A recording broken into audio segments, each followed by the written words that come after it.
Uh-oh, we have a leak.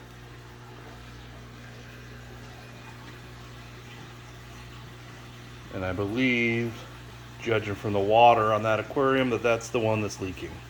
That's 150 gallons. Let's go see if we can find out where it's leaking from. Not good. Look at all that water. It comes down this way because there's a floor drain under here. The floor is sloped that way. Oh yeah, she's leaking. Yep, we got water coming out the front here. We got water here. It's pulled this apart. Oh yeah. This is not good. We got water down here. It's dripping. That's not good. Oh man, I wonder if it's a bottom. Alright, we gotta drain it. That's what we're doing. Well, let's see if we can troubleshoot first. Let's see if it's a... Is there a hose that's leaking? God, that would be the best case scenario, but I don't think so. So there's the filters. The filters are dry.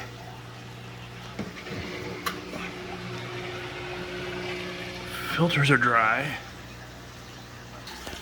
Let's look back here. Can you see anything back here?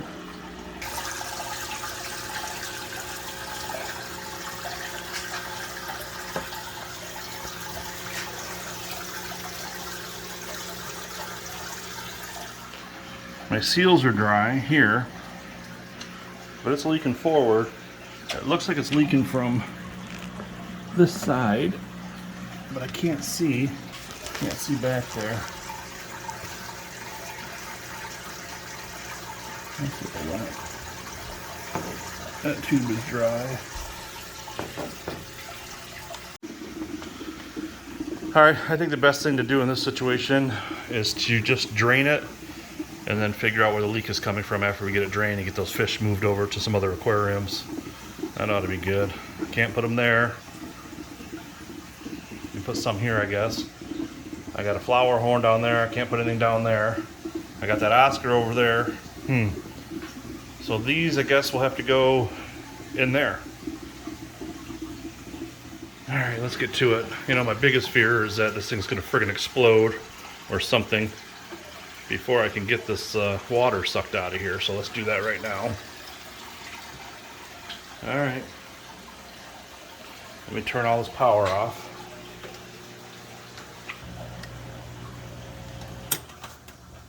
It is just, it's soaked.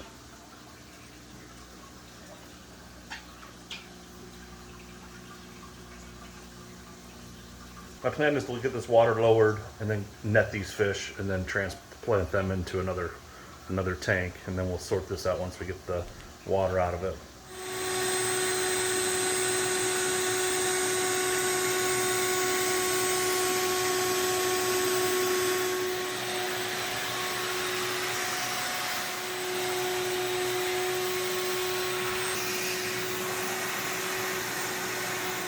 We know the tank is still leaking, but we wanted to get some of the water under control as we're draining this, so we use the shop vac and mop and a towel. We're just trying to, like I said, keep the water under control. And then I've moved all the fish out of this tank over to that tank. And now we're just going to drain this, get all the filters off of it, and scoop out the sand, and we'll get this out to the garage so we can either assess where the crack is at or where the seals are leaking or whatever. But we will figure it out. And then that stand, of course, is going to have to be taken up, and the top's going to have to be taken off of it, and it's going to have to dry, and or maybe we'll just make a new stand. I don't know. All right, here's our towel. We got this mostly cleaned up, but we know, of course, it's still leaking. So we'll figure it all out once we get it up and out of here. But I ended up putting the fish over there in that aquarium, and then I added temporarily the filtration here because we don't want any of that beneficial bacteria to go to waste after putting a big bio load into this aquarium. So it just seemed to make sense to attach that to it, even though we have plenty of filtration underneath there. With the addition of all those fish and the bacteria load that's already in there, the beneficial bacteria, I thought, can't hurt, only help. Now, this is a little disappointing. Now that I got time to chat, I'll tell you. So I came down this morning to get some clothes out of the laundry room, getting ready for work, and that's when I noticed all the water was on the floor. So I don't have time to finish this project at the moment, so my son's gonna have to come home from school and he's gonna have to dig out all that sand, and then we'll figure out a way to carry this extremely heavy 150 gallon aquarium up to the garage, and yeah, we'll take a look at it. We'll inspect it and see exactly what's going on. So whether it's cracked glass or bad seal on the bottom, whatever, we got to figure it out. Our goal is to get it up here and then get it onto these boards until we can work on it.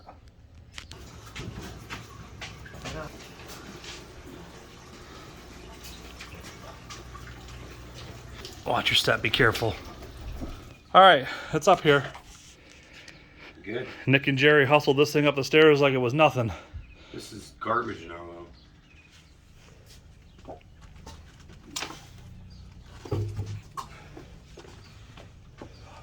Now what we do is we grab that carpet, Jerry, and just slide it out on the carpet. Now this little lip here we gotta be careful of. Good enough. Yeah, but you gotta pull it out though. How are you gonna get back in? Huh? I'd pull it out so at least your garage door closed. All right, we're gonna take a look in here. See what we got.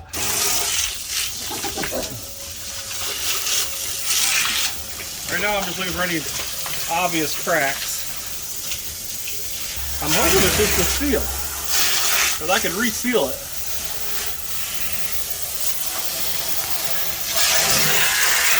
If anything.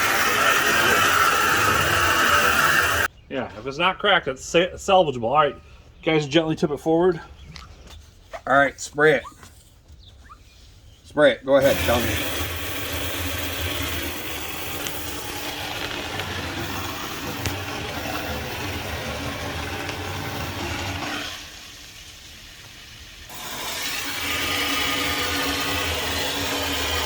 Nothing yet? No. Put it towards me. Hang on, let me go all the way up. Let me work the whole seal. Anything yet? No. Alright, this is where it's going to sit until we decide what we're going to do with it. We did kind of narrow it down to where it's got a seal leak. There's no obvious cracks in the glass or anything like that, so we just we got to reseal it. I don't know if I'm going to do that. I don't know if I'm just going to sell the stand and then be done with it, or if I'm going to reseal it and then sell it. I'm pretty sure it's not going back downstairs. That thing was heavier than heck. I decided to just go ahead and get rid of that aquarium and just focus on some other projects. And by other projects, I mean, I've got this 55-gallon saltwater aquarium that's drilled. I haven't, I resealed it, but I haven't got that set up yet. My kid's got this, what is this, a snail or a crab or something going on in here. I've got this sump down here I got to work with. I've got some more rock down here. I've got these aquariums over here. And then what to replace that 150 is a 125 that I have. I actually garbage picked this one, so it's going to need some work too, but it's also a drilled tank. So I've got to get the sump and the plumbing and all that set up for this. And then, you know, I haven't even done anything over here with this tank yet from when I transplanted the fish over here. I did have one loss. I lost my very beautiful 6-inch Severum. He was just a stunning fish, but anyway, he didn't survive the transition. That was kind of heartbreaking. But anyway, I've still got the filtration set up over here. Again, just a kind of a temporary setup until we decide what we're going to do with all of these other projects that we have. And essentially, that's why I got rid of that 150-gallon tank upstairs, because it just, you know, I didn't have time to reseal it because I've got other stuff going on. So it went to a good kid who's did reseal it. Him and his dad made a project out of it, and they've got a pretty cool axolotl something or other going on in there now. So anyway, that's my story. Thanks for checking out our videos. If you made it this far in it, give yourselves a thumbs up. You certainly earned it. We appreciate you being here. We'll see you in the next one.